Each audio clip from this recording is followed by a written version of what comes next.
Transferring college student loan debt to taxpayers became a significant contentious issue during the Biden administration, which Congress and President Trump largely ended, calling it unfair, irresponsible, and beyond the scope of executive authority. However, the Public Service Loan Forgiveness Program, which also shifts college loan debt to taxpayers, remains. And some lawmakers argue it, too, has become too expensive, costing nearly $30 billion. Joining me now to discuss is the Senior Director of Government Affairs at the National Taxpayers Union, Tommy Aiello. Good morning to you, Tommy. Welcome to the National News Desk. Good morning. Thanks for having me. This program was created in 2007 under then President George W. Bush. Tell us more about this program. How does it work? Who benefits from it? Yeah, it's one of those programs where it sounds good at the time, but 20 years later, it just doesn't work. Essentially what it says is if you work for a state, local, federal government, or for a nonprofit, after 10 years, you get all of your federal debt wiped away. And we know that that just doesn't get wiped away. It gets shifted over to taxpayers. This program costs about $3 billion a year, $30 billion over 10. Originally, it was only estimated to cost a few $1,000,000 a year, and it's just ballooned given the high cost of college and the reason why people go into the government service. So we just think that it's an expensive program. Only 38% of Americans have a college degree, meaning that plumbers and other blue-collar workers have to subsidize people that sit in offices. It's just not fair. Yeah, and as you mentioned, only about a third of American adults hold that bachelor's degree, yet the majority of taxpayers are expected to pay for their loans. Some lawmakers have argued the intent of that program has changed from perhaps, attracting and retaining those who decide to go into public service, which was typically associated with lower pay, to now this bailout for privileged government bureaucrats who have greater job security and greater benefits. It essentially also means forgiving loans based on job titles rather than financial needs. So what's your thoughts about that?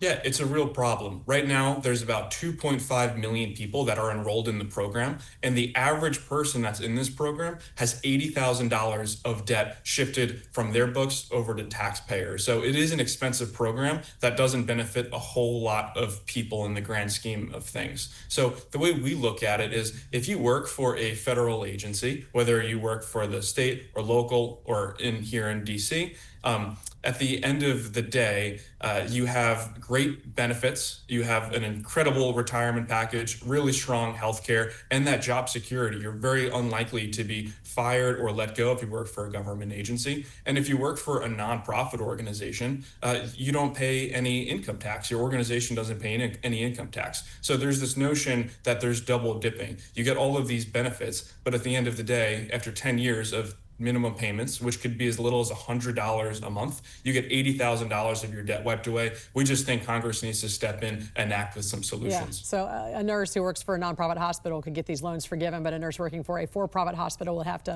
to repay. Those two people have the identical debt load and, public-spirited intentions, yet treated differently because of their, as you mentioned, their employer's IRS tax designation. So what's the solution here? What do you recommend? So we're working with Congress right now. One, we want to elevate this issue to their attention. A lot of people don't even know it exists. It's just a program, a $30 billion program growing that's on autopilot. So we'd like to see a few different things. One, I think from a principal level, we'd like to see the elimination of the program. But there are many other options to reform it in a pro-taxpayer way. That means capping the benefit potentially at $10,000. We could save $25 billion if we did that. Imposing an income requirement, where saying if you make what the average American makes, you're eligible, but anything over that, you're ineligible for the program.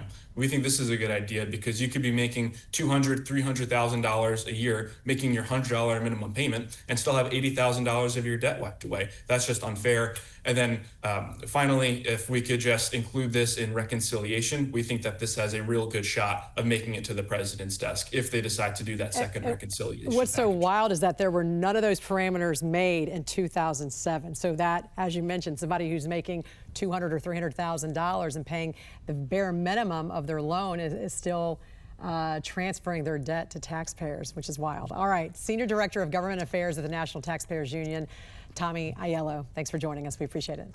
Thank you.